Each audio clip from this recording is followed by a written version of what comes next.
యథార్థమైన పరిచర్యలో మీ కష్టార్జితాన్ని విత్తండి, దేవుడు తప్పక దీవిస్తారు. మరి ఈరోజు దేవుడు మనతో మాట్లాడుతున్న బలమైన మాటలను బట్టి బలపరచబడదాం.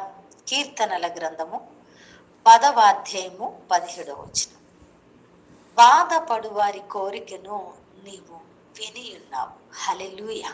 ప్రియ సహోదరి సహోదరుడా, ఈరోజు ఏ విషయంగా బాధపడుతున్నావో, ఏ విషయంగా మదన పడుతున్నావో, దుఃఖపడుతున్నావో, వేదన పడుతున్నావో, నలిగిపోతున్నావో, ప్రియ సహోదరి సహోదరుడా, నాకు తెలియదు కానీ బాధపడుతున్న నీ కోరికను దేవుడు విని ఉన్నారట.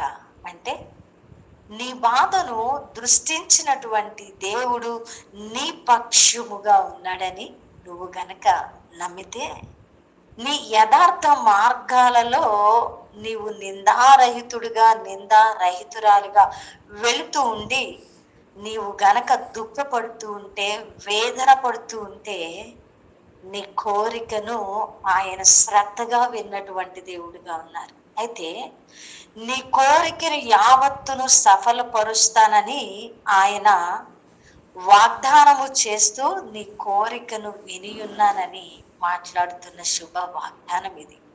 నీ హృదయ వాంఛ, నీ